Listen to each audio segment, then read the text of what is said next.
नमस्कार दोस्तों, मैं आचार्य रमेश सदेवा हर रोज की भांति आज फिर एक बार आपके सामने बहुत ही गहन विषय लेकर करके प्रस्तुत हुआ हूँ।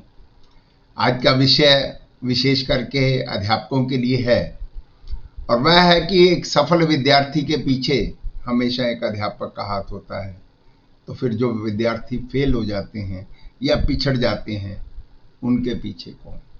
आओ जाने। कोई नहीं होगा फेल और कोई नहीं करेगा ऐसे सवाल, क्योंकि आपने आज तक यही सुना है कि हर सफल व्यक्ति के पीछे किसी न किसी औरत का हाथ होता है। मेरा यह मानना है कि हर सफल व्यक्ति के पीछे किसी न किसी अध्यापक का हाथ होता है। मैं बताता चलूं इससे पहले कि अपनी बात को आगे रखूं कि आप जब ये प्रसंग सुनेंगे तो आपके मन में नाना प्रकार के सवाल पैदा होंगे। तो आप निश्चित ही अपने सवाल अपने कमेंट्स के द्वारा मुझ तक पहुंचाएं, अपने सुझाव भी दें और इस चैनल को सबसे ज़्यादा से ज़्यादा सब्सक्राइब करें। वृत्तांत ऐसा है कि एक बार एक स्कूल में एक अध्यापक पढ़ा रहा था। तो उस स्कूल की एक व्यवस्था थी कि बच्चे जो है जब पेपर देते थे तो पेपर के बीच में सभी बच्चों को 5 मिनट का ब्रेक दिया जाता था। तो उसने भी पेपर लेते हुए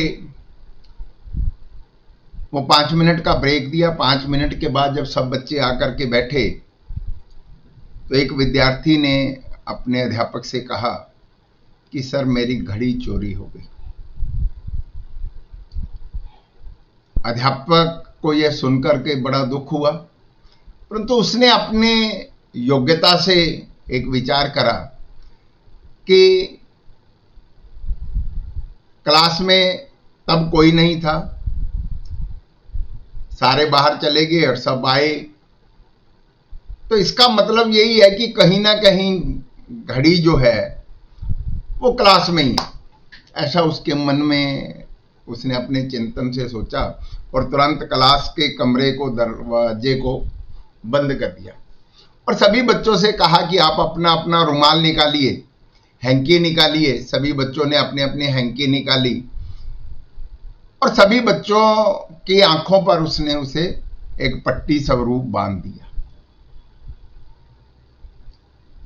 अब इस दौरान जिस बच्चे ने वह घड़ी चुराई थी उसके मन में हो गया कि आज मैं पकड़ा गया तो क्या होगा।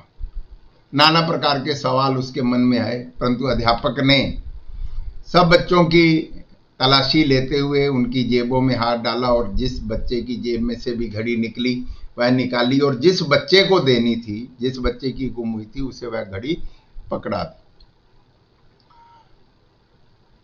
उसके बाद सभी बच्चों से उसने कहा कि आप अपने अपने जो है पट्टियां खोल लें और उसने अपना आगे उनका जो टेस्ट था वो टेस्ट पूरा करवाया, फिर पढ़ाया और चला गया। इस दौरान उसने घड़ी की बात तक नहीं की।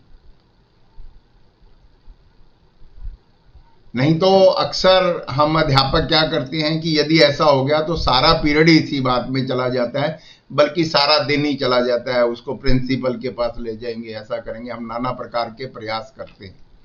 परंतु उस अध्यापक ने दिन भर में ना कहीं बात करी ना कोई जिक्र करा। वह बच्चा मन ही मन पछता रहा था, भगवान का शुक्र भी कर रहा था। घर गया, घर जाकर के चिंतन करा। उस बच्चे ने जिसने घड़ी चुराई थी उसे मन ही मन में बहुत सारे फैसले कर लिए, क्योंकि वह उसकी आदत थी चोरी करना और वो आदत आज उसके लिए एक बहुत बड़े जी का जंजाल बन गई थी।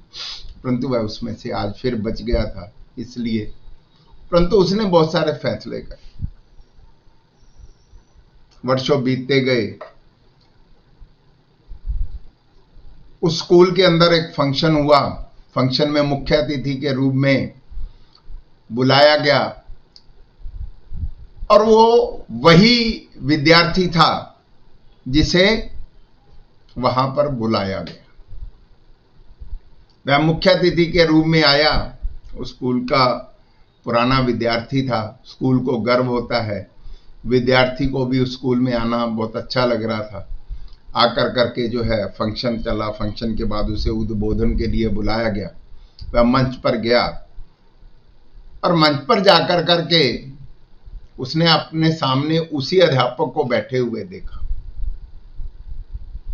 जैसे ही अध्यापक के सामने बैठे हुए देखा तो उसके सामने वही तस्वीर सारी जो है वो घटना उसके आंखों के सामने फिर से एक फिल्म की तरह चल गई।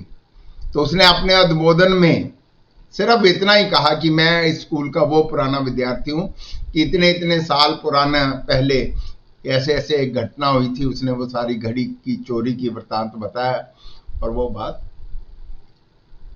लोगों ने सुनी, दांतों तले उंगलियां दबा ली कि इतना बड़ा सेठ आज अपनी एक पुरानी जो कमी है उसको सबके सामने बताते हुए बड़ा गर्व महसूस कर रहा है। उसकी ये बात सुनकर के वह अध्यापक जो वहां बैठा था वह भी उठ कर करके स्टेज पर आ गया और स्टेज पर आकर करके उसने बच्चे को गले से लगा लिया और गले से लगाकर करके उसने वहां बैठे सभी लोगों से कहा, अपनी जो घटना थी वो सुनाते हुए उसे कहा कि मुझे नहीं पता कि विद्यार्थी तुम थे। सारे हैरान हो गए कि जिसने घड़ी पकड़ी है वो व्यक्ति सामने है, जिसकी घड़ी जिसने चुराई थी वो सामने है, फिर भी अध्यापक ऐसा कर रहे हैं। तो अध्यापक ने कहा कि जिस दिन मैंने उन बच्चों की आंखों पर पट्टी बांधी थी, खुद की आंख पर भी पट्टी बांध ली थी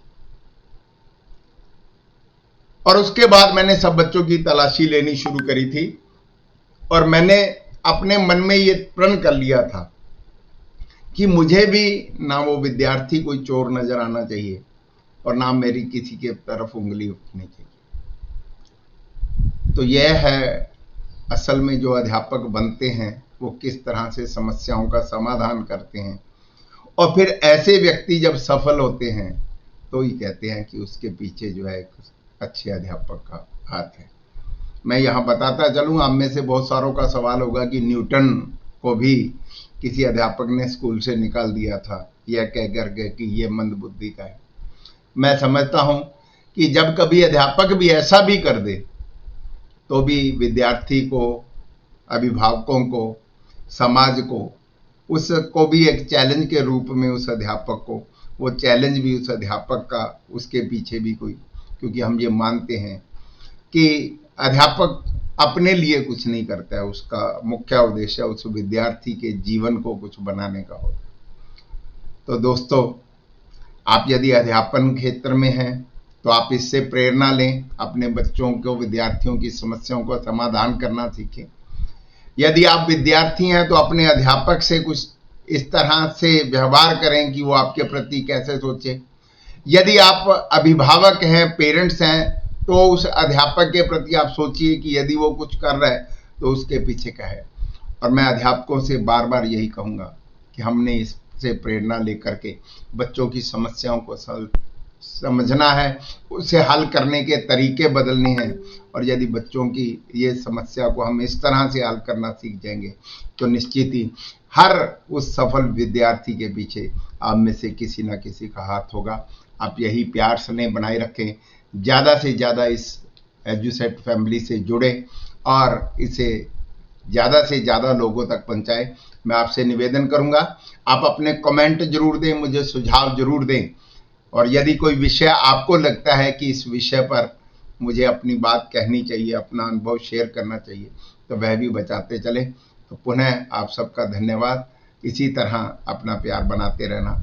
आज गणेश चतुर्थी भी है, मैं उसकी भी आपको ढेरों शुभकामनाएं देता हूँ। आपके ऊपर जो है गणपति की कृपा बनी रहे और आप हमेशा जीवन में सफल हो। धन्यवाद।